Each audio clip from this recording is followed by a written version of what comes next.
We Tibetans are not so good with geography.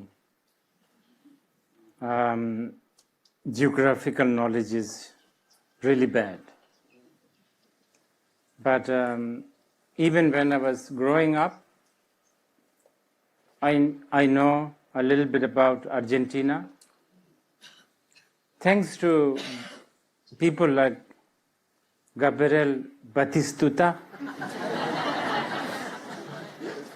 of course, Maradona, and now, of course, Lionel Messi. And I don't remember his name, but the coach.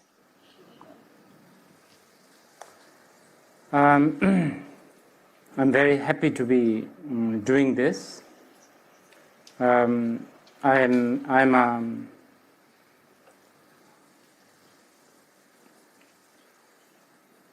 aspiring Mahayana practitioner. As a practice of Mahayana Buddhism, part of the practice is to be able to share the words of the Buddha, wisdom of the Buddha, to as many different people as possible, with the right intention. And this is my first time I'm sharing this with Argentinians, so I must have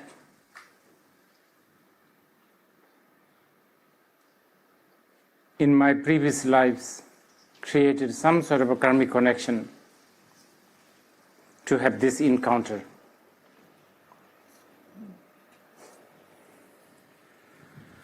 Now, today we are going to talk something very strange.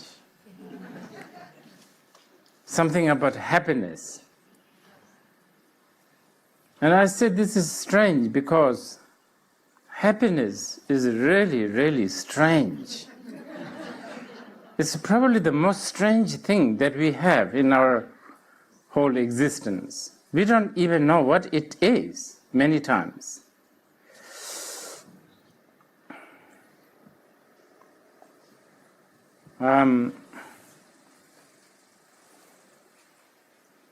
It keeps on changing what it means, even for a single human being. And even in a course of a day, the meaning of it changes.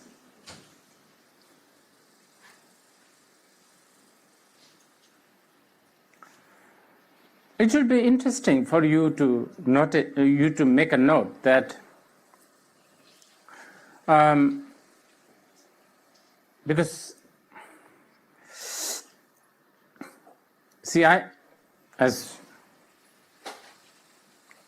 you must have noticed by now, I'm a Buddhist. So,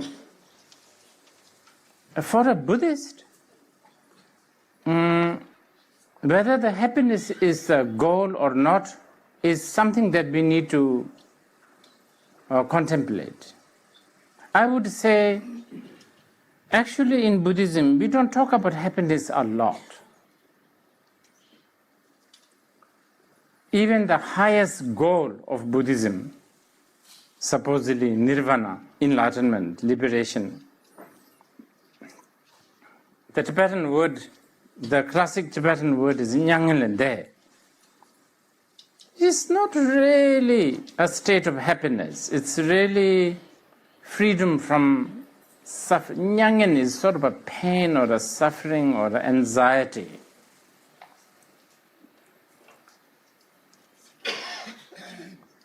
But nevertheless, happiness is a very important subject.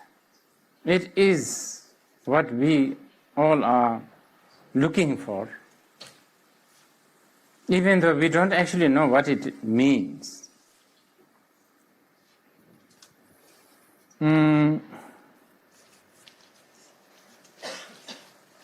somehow, maybe, I don't know, within past 200 years maybe, we have managed to, our politicians, our, educators, our thinkers, somehow they have successfully managed to make us think that if we have a lot of money, we will be happy. And I think this is going to go on for a while.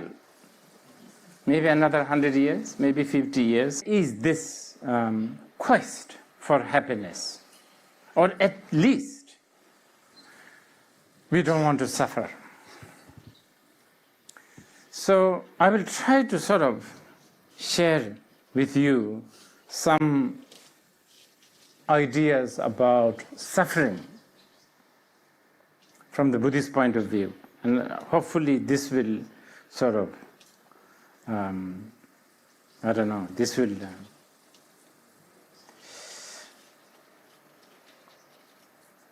end up answering the questions that we are asking today, whether, what was the question? I forgot. Is happiness possible? Something like that, right? Yeah.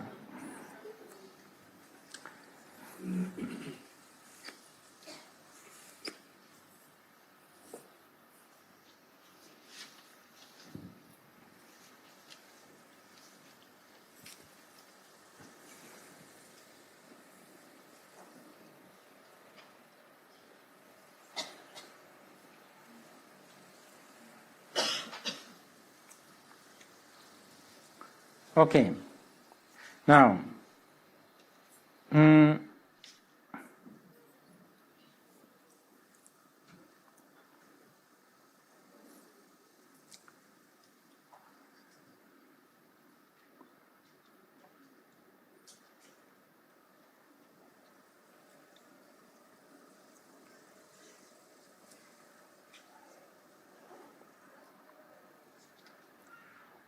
there is a term in Buddhism, in Tibetan we say tulshik. It's interesting. There's actually even a Rinpoche whose name is a Tulshik Rinpoche. I don't know whether you have ever heard of him. It's very tulshik. Tul means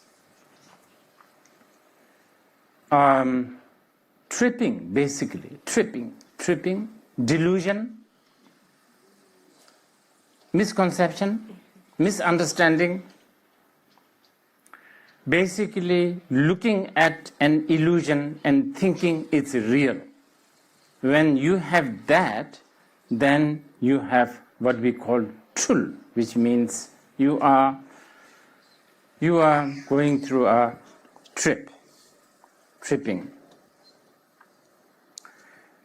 Yes, the shik means dismantling or collapse, basically. The collapse of this delusion. Now this is what the Buddhists try to aim for. So I don't know whether that substitutes happiness that we think of. I personally don't think so. Because so, in other words, Buddhists really thrive, Buddhists really, the follower of the Buddha, the aim of the follower of the Buddha is really to understand the truth, collapsing this delusion. And the delusion, I'm repeating, looking at an illusion and thinking it as real. That's a delusion. So actually seeing the truth, this is basically liberation. The moment you see truth, then you have, and especially if you have a complete picture of this truth, And not only intellectually, but practically, emotionally. When you have a total realization of the truth, then you are no more deceived. You will not be disappointed. It's like if you are very thirsty and you are longing for some water and you are in the desert, and then you see mirage, because you are longing for the water is so strong, you think it's real water. So if you don't know that illusion is, if you don't know that that's an illusion, then of course you will go through the pain of approaching this mirage, and then we know the result, disappointment.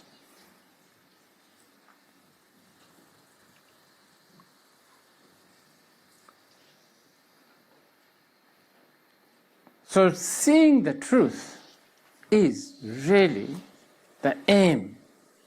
And this seeing the truth is also the result, so-called the nirvana. But I know when the terms like nirvana, liberation, enlightenment, these terms themselves have hijacked the simple meaning of the actual liberation. It's kind of difficult because,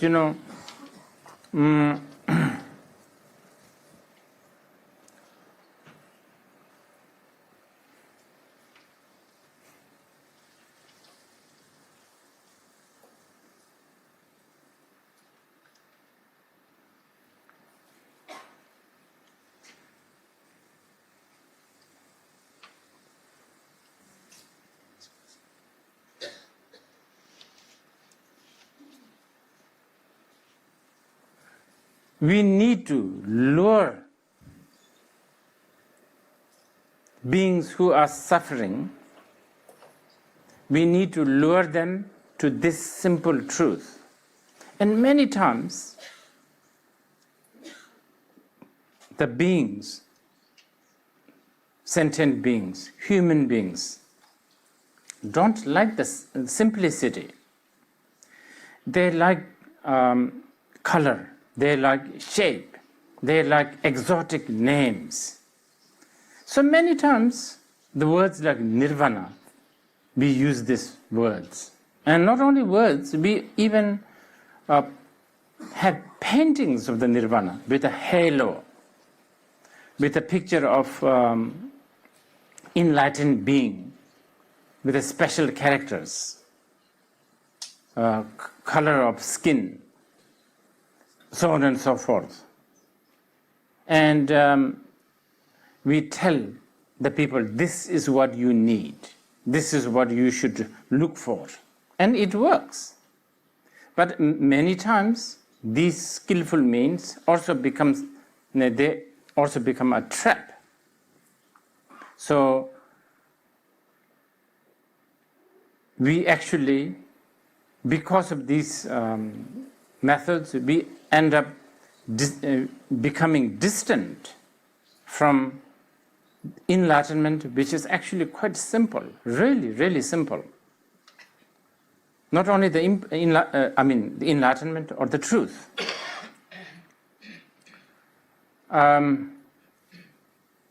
For instance, one of the the truth that Buddhism is talking about is really nothing exotic. It's not mythical, and actually there's really nothing religious about this. One of the fundamental truths that Buddha taught is that all compounded things are impermanent. That's one of the fundamental truths. And another one, there are several, another one is that whatever you see, whatever you project, whatever you perceive is only a perception. It's not real. It's not what it is. It's how it appears. And how it appears and how it is are actually a separate thing.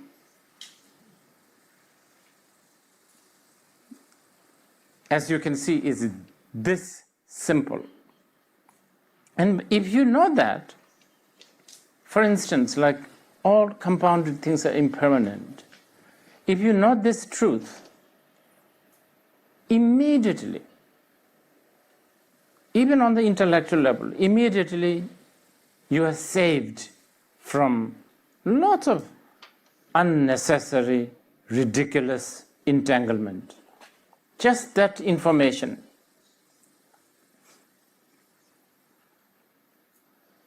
So,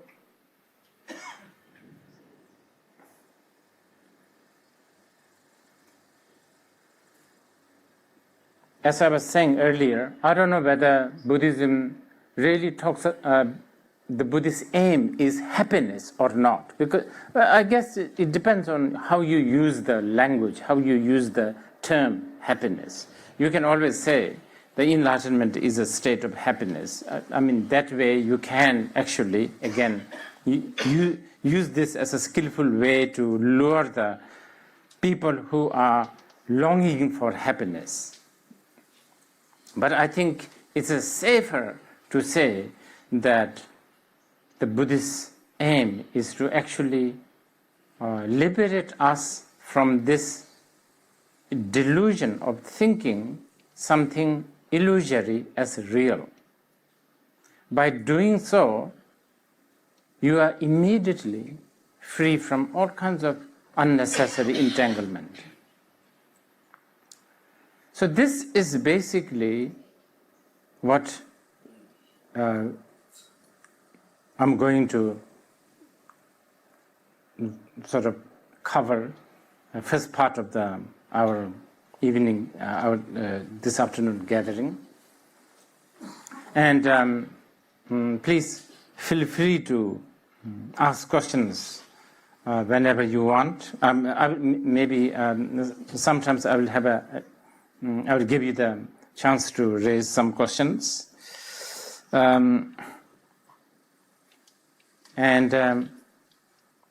Hopefully, I'm hoping that this will also become like an introduction to those who are fairly new to the way of the Buddha Dharma.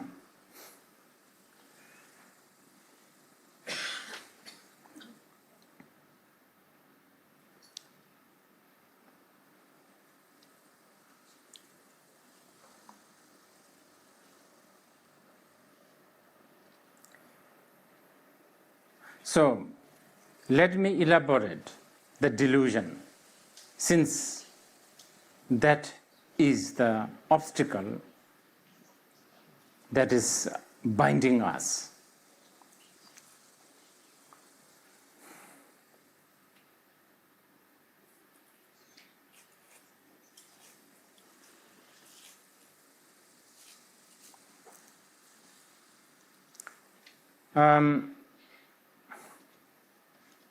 There are many ways to approach or understand delusion.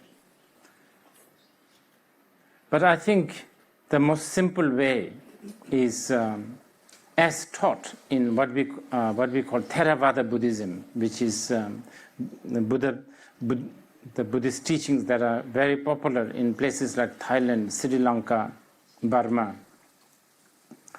I think approaching this way, you probably will understand the delusion in a more sort of practical way. Okay, so it's like this. One big delusion that we have is we are looking at something that is constantly changing, constantly decaying, constantly impermanent, and end up always thinking it's the same, is permanent, basically.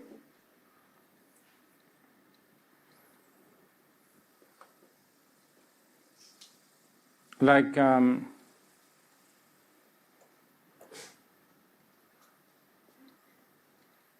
for instance,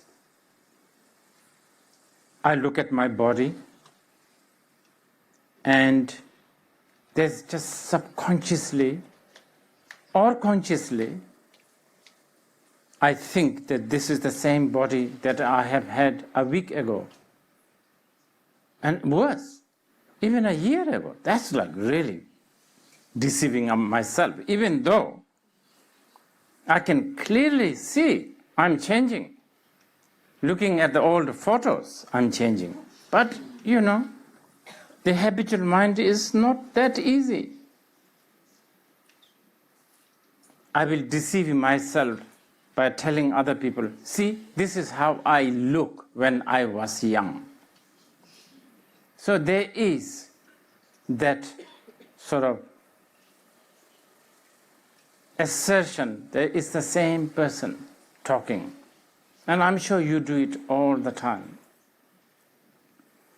You're looking at so not only your body, your belonging, your friends, your family, your values, your taste, your hobbies, all of this is changing all the time. But yet, you just cannot accept that there is a constant change. You end up thinking it's always the same thing. This is one big delusion that we have. What's wrong with this delusion? Well, because in Tibetan we call it Tsulujin Mayimba Yilacheba, which means because you are actually interacting with the object in a deceiving manner. It is as absurd and as deceiving as looking at a mirage and thinking it's water. And the result is disappointment guaranteed if you approach to the mirage. Likewise, when we look at things that are impermanent and keep on thinking intellectually, habitually, emotionally, keep on thinking, assuming, interacting, and yes, as a permanent, we are going through delusion. We are tripping, basically.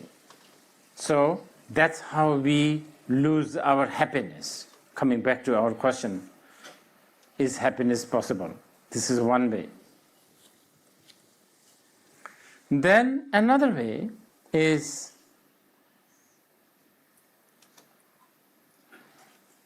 what we have, nation, world, us as a human, me as this man,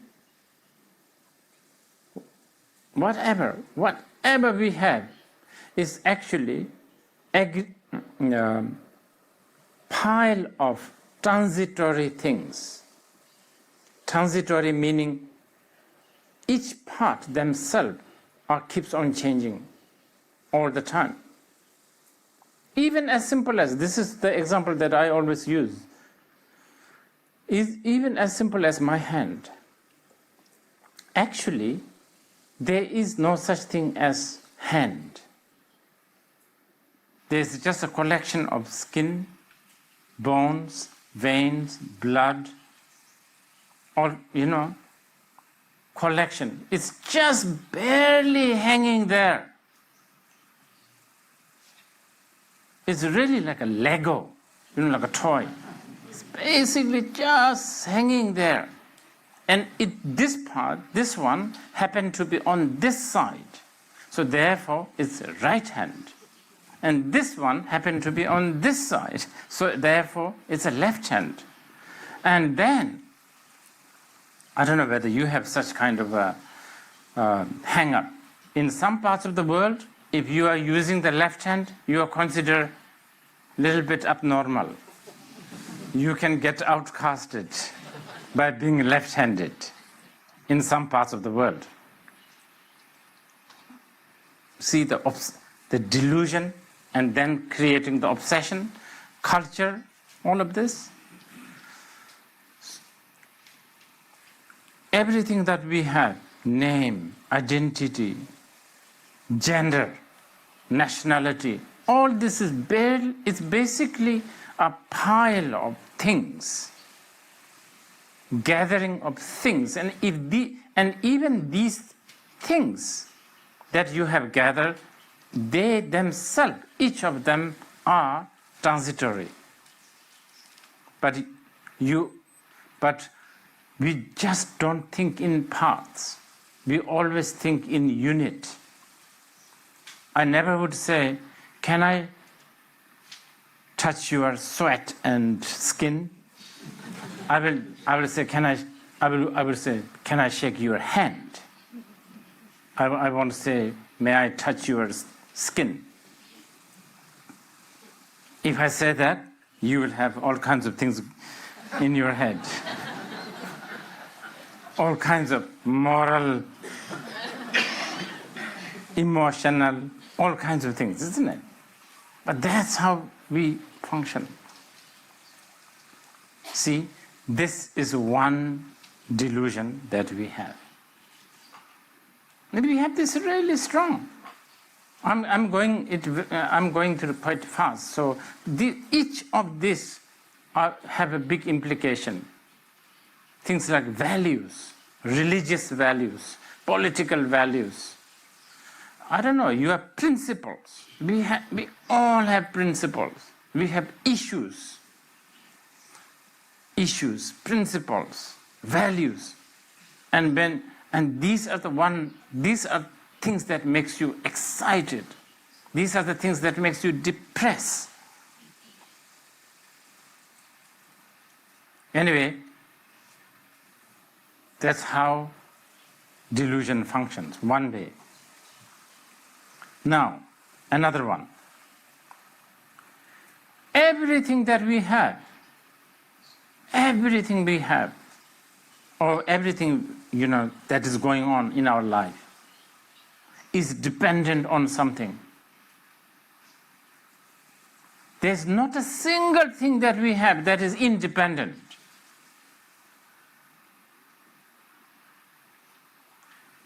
Believe it or not, my very freedom of my movement of my hand here, right now, is also just because the ceiling hasn't fallen onto my hand. It's like this. Everything is so dependent on things. Absolutely. It's ridiculous that we think we are independent, but that's how we think. We are talking about individual rights, independent. It just doesn't exist. We are just so totally dependent on cause and conditions. And then we actually create some unnecessary dependent situations. You are asking for trouble. But that's how we do things.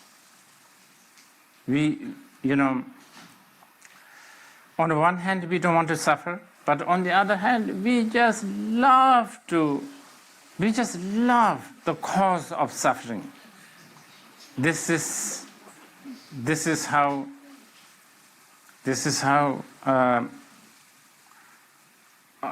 delusion functions. So anyway, everything is dependent, but there is always strong, blind belief in things that are independent. You always have this, habitual, emotional, I don't know, somehow we just think that we are independent. Everything. Okay, lastly, now this is probably a little difficult for those who are not used to the Buddhist teachings. But anyway, this one is actually the most important.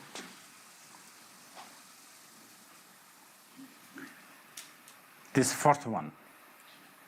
If this is actually the unique sort of Buddhist explanation of delusion. Actually, everything, even though it appears like this, it appears like that, but actually they are never how it appears. I was talking to earlier, appearance and the existence. We are talking about how it is and how it appears. They are two separate things, so to speak.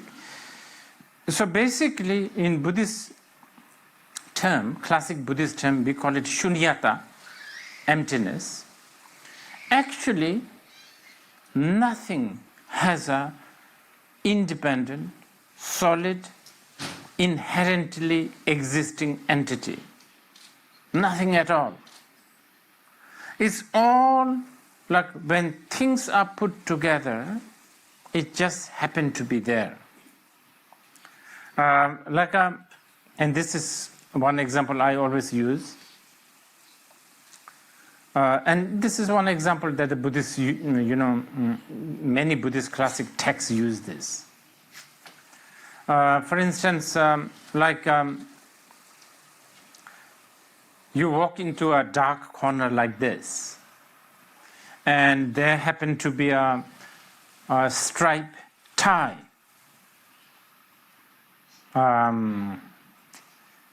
designer tie hanging there, on the floor. And you just happen to have a frightening situation recently, I don't know, because you went to Rwanda zoo or something like this. You understand? And you are a panicky kind of a person, and you don't like anything that is remotely look like snake. All these conditions put together, darkness, dark corner, you are panicky thing, Rwanda trip, maybe not a good eyesight. You understand? All this put together, there is an appearance of snake.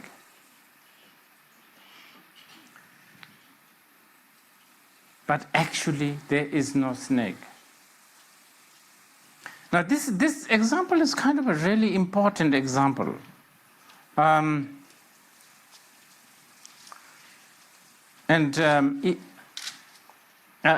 will dwell into this example by going away from our subject right now, since it's kind of an important example.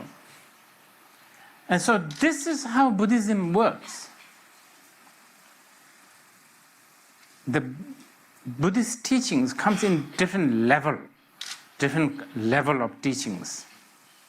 And the reason why it comes in a different level of teaching is because, let's say you are in the dark, this corner, and you are not a sort of a stable person. And let's say I'm there in the corner, and I'm really an idiot myself.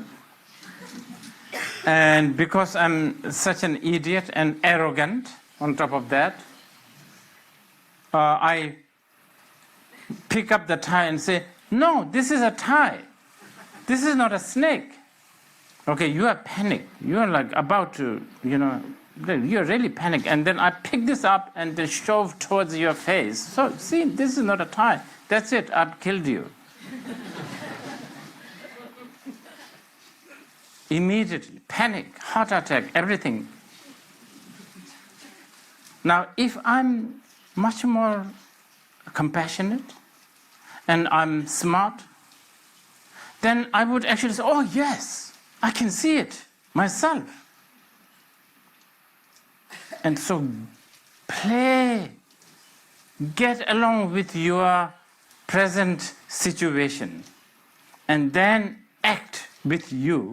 And then maybe even try to get a bucket or what do you call it, clamp, and then pick this tie up, and then slowly make you realize actually, if you really happen to be not only panicky but not that smart, I actually have to throw the tie and make you believe that the snake has gone. Snake has gone. Now, and this is a kind of important Buddhist example. What I'm saying is actually, according to Buddhism, just like the example, they have, there was never a snake in the first place. So how can I pick up a snake and get rid of it? When you experience the snake, that's called samsara. When you experience throwing away, no more snake, that's a nirvana. So what I have said just now is actually samsara and the nirvana both are a myth. Just as the snake doesn't exist, absence of the snake also doesn't exist. And if you can get that, then you are happy. We are talking about happiness, isn't it? Because as long as you think snake will go, if I use a snake repellent, I don't know, if I bring a mongoose or something like that, snake can go. There's always a hope and fear. Hope to get that enlightenment, fear that the snake will bite you. But so as long as you have a hope and fear, you are under the subject of delusion. And as long as you have the delusion, you are suffering, or you have the cause of the suffering. So this is how the Buddhists would this is basically, I know our question here is happiness possible? Is it possible to be happy? Very much. Do you know why it is really possible? Because there was no snake. That's why. If there was a snake, if there is a snake, then yes, then there is a cause of concern.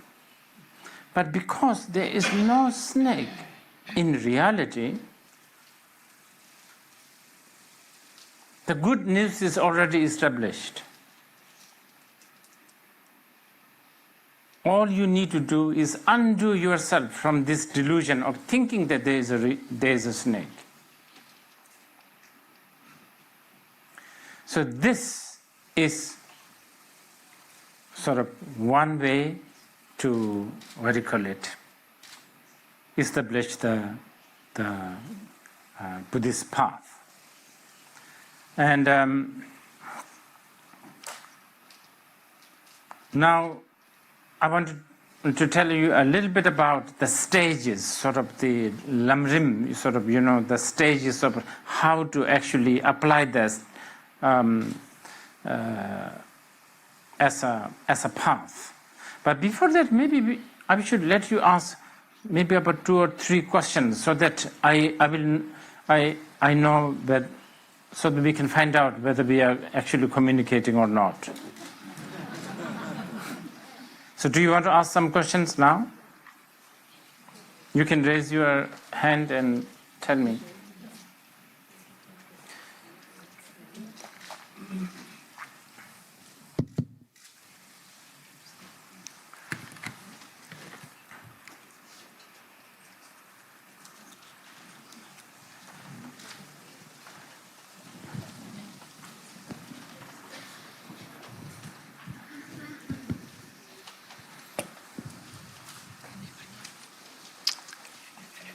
español. Rinpoche. En primer lugar, le quiero agradecer en nombre de todos la presencia en Argentina. Y mi pregunta tiene que ver con el ejemplo que usted dio de la serpiente y la corbata. En el caso de la corbata es bastante claro de ver que la corbata no es la serpiente.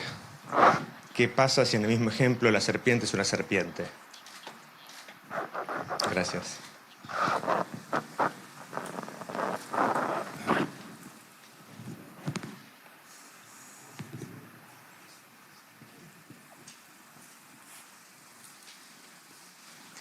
Not only that, even more, not only that, there's the other question, how about the tie? That is a big problem too. For Buddhists.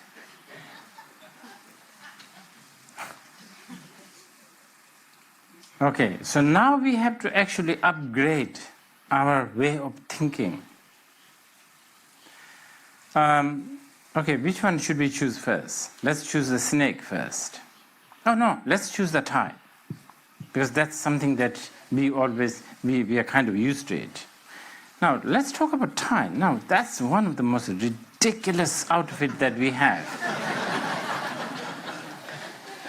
It doesn't have any function.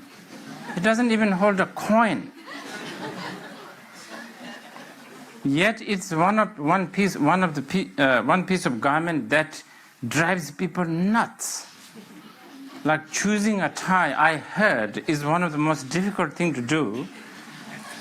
The right color, right whatever. And then what it does is it chokes you, right? And it's one of the cause of the suffering of a lot of people. As soon as you go into, I don't know whether you have noticed, as soon as you go into an elevator, for instance, where there's a reflection, everybody's trying to. So it actually creates extra ridiculous, unnecessary insecurity for people.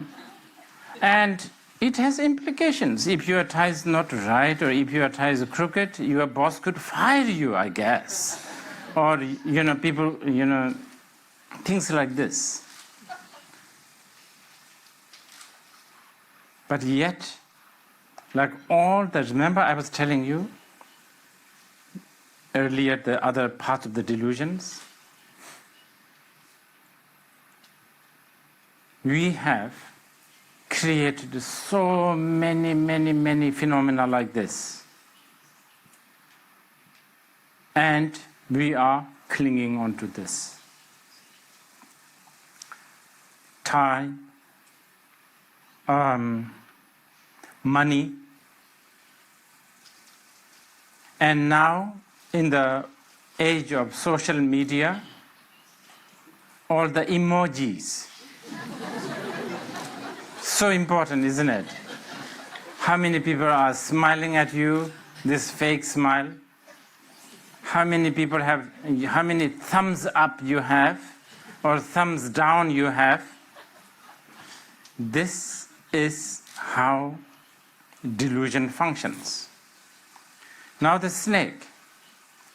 Snake is very interesting again. Like me, I'm a really good example. For some strange reason, like snake and the spider, just the sight of them makes me numb. Just the sight of them makes me so scared.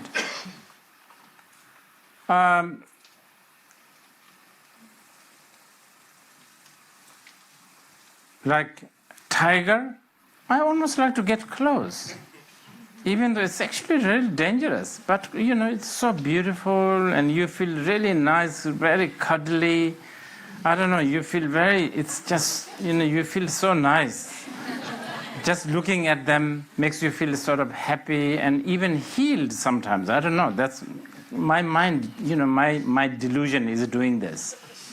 But the sight of the snake, and I have one friend in Australia, she has a poisonous snake as pet.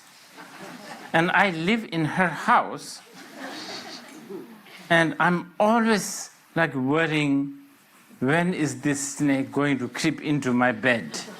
Because it's going everywhere. And then it travels around like this. So basically what I'm saying, it's a projection, transitory collections put together, and then we have created a phenomena. Like for me, something that is kind of something that slithers, and something that moves like a snake, something that has a shiny, I don't know, whatever the snake, it creates a certain feeling, physically and mentally.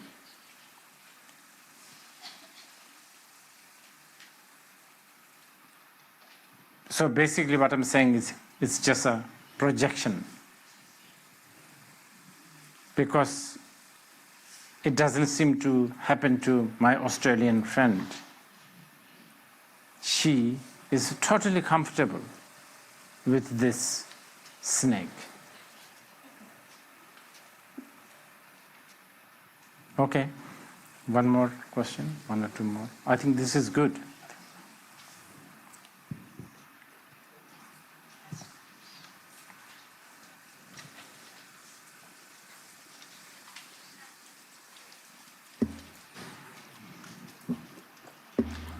¿Qué tal? Bueno, buenas tardes. Mientras escuchaba la conversación no podía dejar de pensar en la palabra que se usó de impermanencia. Y yo pensaba, si todo es impermanente, ¿no se convierte en fundamento la impermanencia?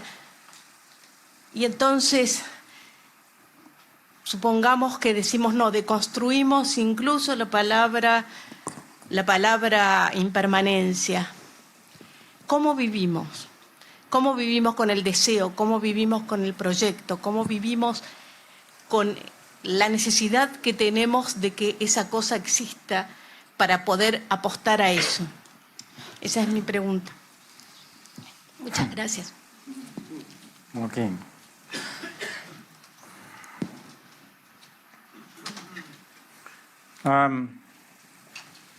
First, I'm going to answer the second part of the question: how to live with this impermanent. Actually, this is an important question because for some reason, some strange reason, the Buddhist teachings on impermanence always gets interpreted as something pessimist and something really dark and bad news, and I don't know, because I guess people like to talk about festivals and celebrations and parties, I don't know, life. But Buddhist impermanence, Buddhist concept of impermanence is exactly that. The Buddhists think that if there is no impermanence, there is no celebration. So actually the Buddhist idea of impermanence actually gives us hope. For instance, right now we don't have a Ferrari, most of us. But thanks to impermanence, it's possible. If we don't have an impermanence, that's it. We are stuck with absence of Ferrari. No, we just feel bad about it and that's it. But everything is changeable. This actually gives us much more chance and much more, hope. So, and also, even on the most practical level, like between friends and family, for instance. I think that's the question that the lady maybe should be interested. Like between friends and family. If you keep on thinking, if you contemplate on impermanence, and really get accustomed to this teaching and the wisdom of impermanence, it's a really good thing. For instance, okay, let's start with the shopping. Right now, we shop so much as if we are going to live forever. And that's not so wise, because you end up spending all this money and you end up buying all these things that you will never use, and you just and the things that you bought will fill up all your spaces. What it means is that ecologically you are you're not being good with the ecology because you are buying, and also your bank balance is going down. But if you think about impermanence, like myself, if I think about impermanence, let's see now, if I live 100 years, 56 years is gone. Now how much do I have? Maybe about 40. So how many jeans do I need? How many t-shirts do I need? You just have some sort of a budgeting, you know? And then the rest of the money, you go to, I don't know, Machu Picchu, beach, have a good time. If you are, you know, if you don't feel, you know, if that's what you think is happiness, and again, that depends on you. Do whatever you want to do, you know, maybe not work too hard. And this is what I was going to get later about, you know, because our fundamental question is how, you know, is it possible to be happy? Yes, simple, you know, living wisely, living simply, or lowering down the greed, which is difficult, so don't even go there. But have a more wise greed, wise, more smart greed. Okay, you have only 40 years to live, so how many shoes do you want? And, you know, stuff like this, so calculating, basically. So that's one way, impermanence. I'm going back to the lady's question. And also with the friends and family, every time you say bye, like, you know, of course you're only saying bye to your member of your family or friend just for tonight, let's say. See you tomorrow, let's say. When you say, see you tomorrow, good night, see you tomorrow. You know, you may think, okay, this is it. This may be my last time seeing her or him.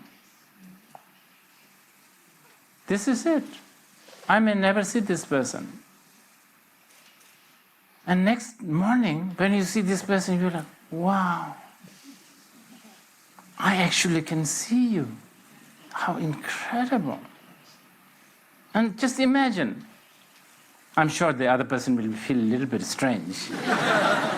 But the way you relate to this person will be so loving, and there's so much appreciation. And not only that, your carpet, the thing that you bought, this is it. I may never see this. So impermanence actually is a key to fully living, so to speak. And why? Because you are making a hole into this delusion that I was talking about. Okay, one more question. I will ask in English. For Yes, me, please. it's easier. I really have the feeling that I do not exist in my body. I don't want to be happy. I I think the happiness is something also diluted, in a way. And I ask you, is Buddha also diluted? Is the Dharma diluted? Okay. I find my happiness is not mine, in a way. Can you, the first part of the question, you are not in your body, did you say? No, I have this body, but I know that it's not real, I mean, and I know that I'll be dead in a few time, and so I ask you why. I don't believe in my happiness. I don't search for it. And I ask you if Buddha also is something or just is deluded. Okay. I have to be a little bit more, what do you call it, analytical with your question. You see, this is why I was telling you earlier, happiness is a very strange thing. I don't know what you are talking about when you say whether you are looking for happiness or not, because you are asking a question. So obviously you are looking for an answer. So right this very moment of 7:30 p.m., Tuesday, January 8, 2019, you are wanting a satisfaction or a confirmation of getting an answer to your question. That, at this moment, is a happiness for you. And I am afraid that I will not be able to give you the answer. You understand? That's the only thing. It's enough for me. Thank you very much. See, then now you're happy. Yes, I'm happy for you. I mean, I'm not happy for me. I'm happy for you. And Okay. I wish you a long life and happiness for you. Thank you. Well, I'm very happy that you wish happiness to me. So, okay.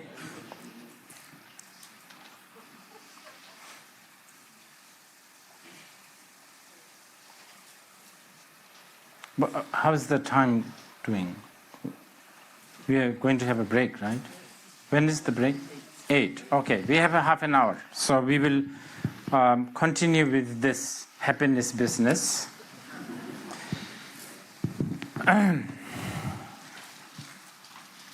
So,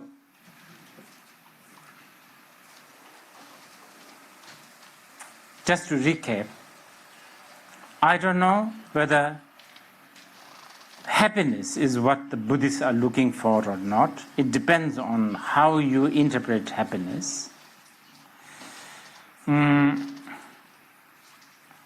And this is one quotation I'm always quoting everywhere, and I shall. It's very important that you need to know. Chandrakirti said, if you are an idiot, you will do lots of bad things and go to hell. And if you are an idiot, you will do a lot of good things and go to heaven. This is important, both idiot.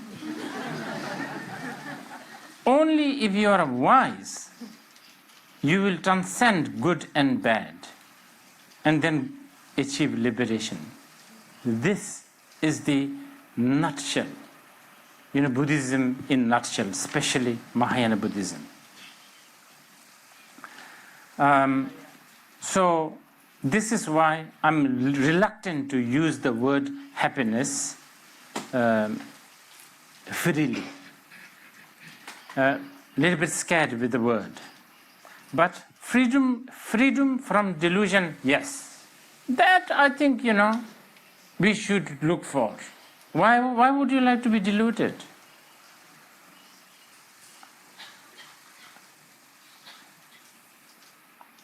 So, I will just give you a brief sort of the procedure, or we call it sort of lamrim, sort of, the stages of how to really dismantle this delusion.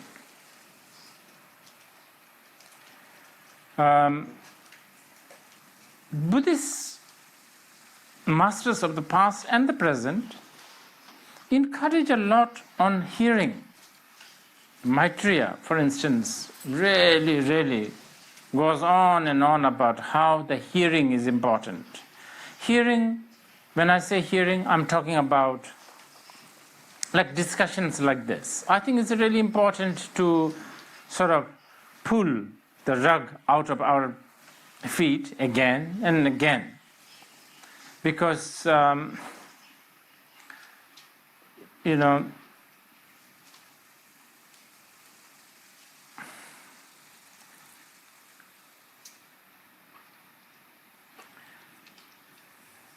it's like this.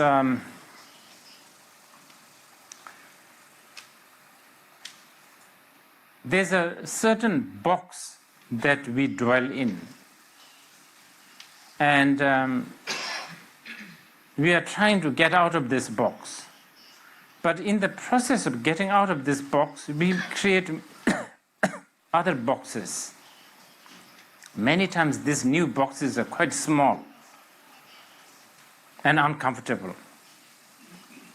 And it's important to sort of dismantle that. Keep on dismantling this box. So this is why hearing discussions like this is very much encouraged. And then, together with the hearing, contemplation, which is basically an analysis, analyzing,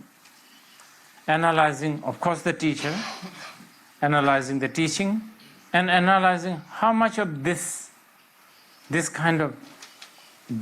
teaching or the discussion or the theory or the path or the philosophy is actually making sense, or whether it's resonating with your way of thinking. How much of this is actually contradicting your habitual way of thinking. And by the way, it's important to contradict. Because, there's no point of having some sort of a spiritual path that complement your habitual pattern, because then, might as well not spend time at all with any kind of spiritual system if it is not. Because after all, what we are looking for is freedom from suffering.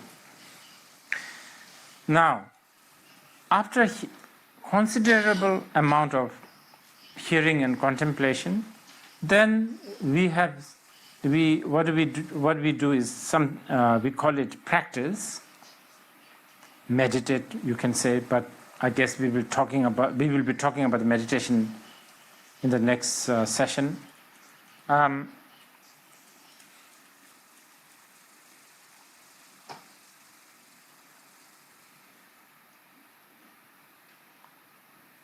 Practice. Fundamental or the foundation of the practice is you have to accept the truth. Until you do that, you don't have the foundation. You have to surrender to this truth.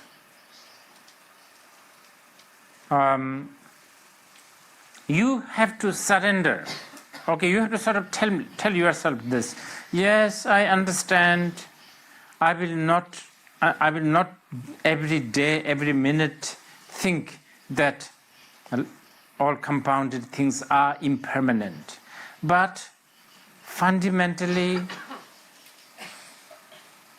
everything is impermanent. You understand what I'm saying? This kind of surrendering you need. Until then, you are not practicing. Until then, you are just floating around. You understand? Until then, you still believe that samsaric life is fixable. And it's very tempting. It's like a plumbing. It leaks all the time, but you can always scotch tape it and put a big tape on it and then paint over it and it looks like totally fixed. But sooner or later it leaks again. But then, our habit of camouflaging this is so strong, and this is how we end up. And then next thing you realize is you're already 96 years old. And you have wasted a lot of time. So this kind of surrendering to the truth is the first procedure or a step.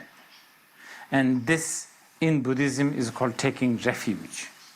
So taking refuge or surrendering to this truth, Dharma, is fundamental, is foundation. Together with this comes also what we call taking refuge to the Buddha, which, we don't have much time to explain this, but briefly, is really basically saying, I, me, not just this me, you, everyone. We are fundamentally Buddha. Or in other words, yes, I'm angry, I'm a jealous person, I'm an aggressive person, I'm full of greed, I'm full of I have so much covetousness, I have so much harmful thinking, I've done so many bad things, so on and so forth. But all these defilements, all these negative emotions or whatever, they are temporary. They are not your nature. They are not real you. So I have so fundamental, my true nature is none of this dirt. Just like the cup. It's just temporarily stained by coffee, tomato sauce, I don't know, whatever, chocolates. But because fundamentally it is clean, or whatever you call it, it's not stained, it's a temporary. Therefore, I can wash. I can use like washing machine, I can use dishwasher, I can just simply wash it with my hand, whatever you use, it's washable. The dirt is washable. This confidence, this acceptance, this surrender to this truth is what we call taking refuge to the Buddha.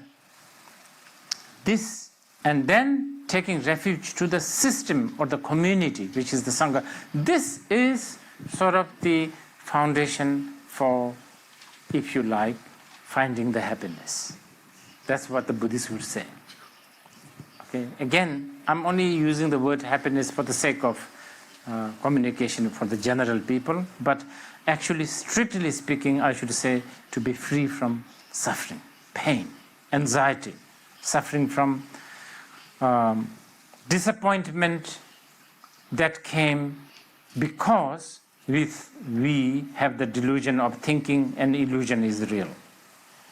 That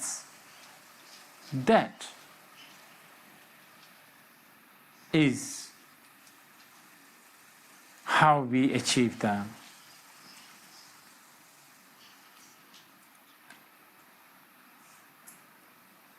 what is it?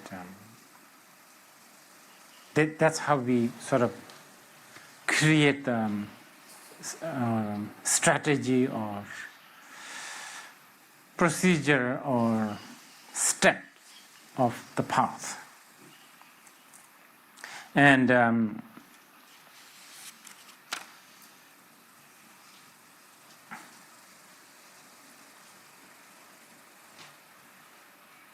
then, based on that, we then apply methods such as, we call it paramita, which is practice such as generosity, patience, discipline, so on and so forth. And each of them is countering a certain delusion. I'm not remembering this very well, but I will just briefly tell you.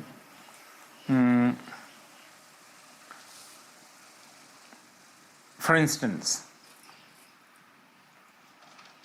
we have been talking about the delusion. Remember, I will use my hand, thinking not as in parts, but as a whole, not thinking in terms of impermanence, but thinking as a permanent, so on and so forth. Based on that, then more other gross delusion starts, such as one of them is, I think in English they call it pack rat, right? Rat pack, pack rat, what is it? Pack rat. It's a delusion. It's a habitual thing that we love collecting things, collecting stamps, collecting. You understand? Collecting spoons, collecting. It's important to him. Like my suitcase is a good example. There's so many things that in there we like to have things. Because I think it makes us feel secure. It makes us feel, I don't know, it makes us feel protected. It makes us feel that we exist. That one is a very big one. It's one of the biggest delusions. This thinking that we exist. By the way, I'm not saying that we don't exist also, but maybe we can talk this in after the break. So, in order to counter that kind of collecting pack rat kind of emotion or habit, the practice of generosity, like giving.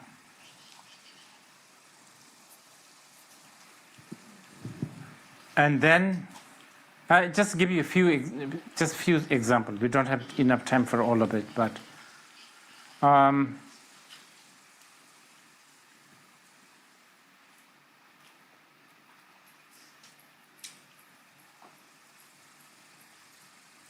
as much as we say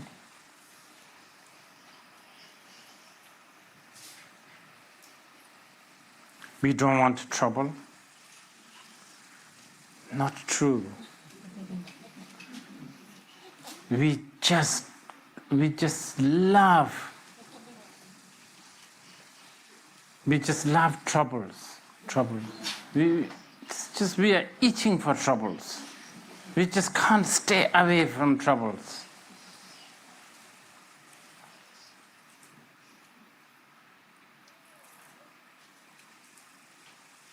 For that discipline, to counter that. Really, the discipline, the practice of discipline is to train you so that you actually stay out of trouble.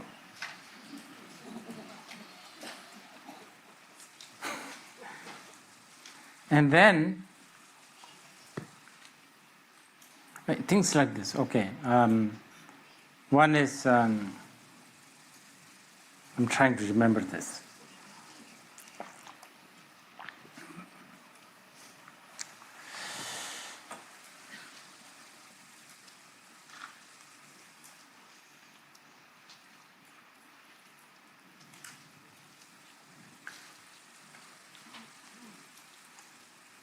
We love wrong views.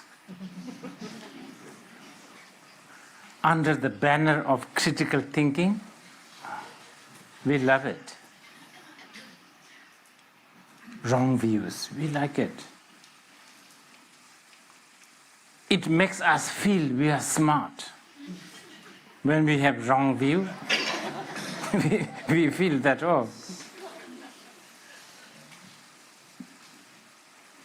it makes us feel that we are educated. Wrong views. To counter that, we have wisdom. And then,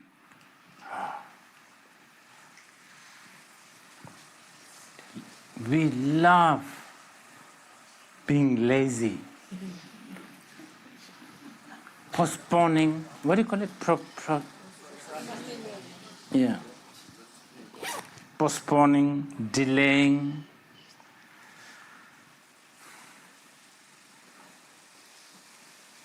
So, basically, to counter these delusions, sort of more gross delusions, then there is a practice of six paramitas.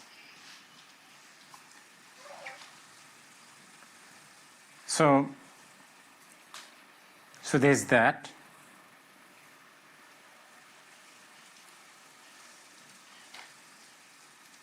But this is all are very classic sort of the Buddhist way of thinking and approach. For those who are not coming back for the next session, I want you to sort of go back with one thing.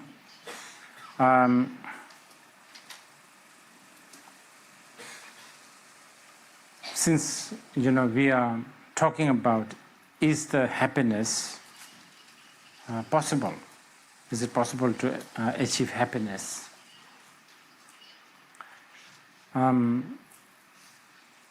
those who are, especially those who are not a Buddhist, but who wants to actually have an answer to this question, I think it's important that you, without using any references, whether be it a Buddhist reference or non-Buddhist,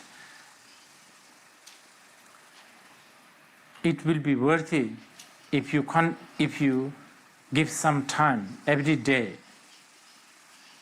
maybe about half a minute, contemplate and see what is it that you want. What do you mean for you? What is happiness? This may be really, really key to this quest for happiness. What is happiness for you? And when you do that, I think it would be good if you could do it without references or without being sort of corrupted by current situations. I mean, what I'm saying is if you are at this point of your life going through some situation where you need to sort out a certain problems, certain disputes, whatever, you need to remember that this kind of situation has happened so many times and it's going to happen again. It's never going to be end. So without getting influenced by the current situation that you are going through, really try to see what do you mean by happiness for you. And once you know,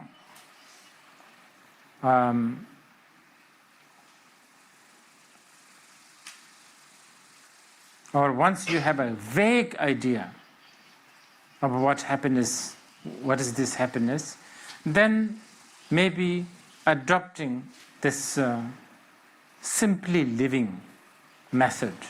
And when I say simply living, I don't mean, like quitting your job or, quitting your family. It's a certain approach. It's a certain attitude towards your life. Like some sort of a flexibility, some sort of a bird's eyes view, the bigger picture of life, bigger vision of your life, not just this week, this month, this year, but the bigger picture. And especially for those who have reached my age, it's now down the hill, you know, and looking with this attitude that this is now down, is now from now on is down the hill, is not necessarily negative. It's actually big picture. It's a big vision. So if you have that, probably you will, if not find happiness, at least you will not be sort of deceived by an illusion of happiness. And that's already quite good. Okay, let's take a break.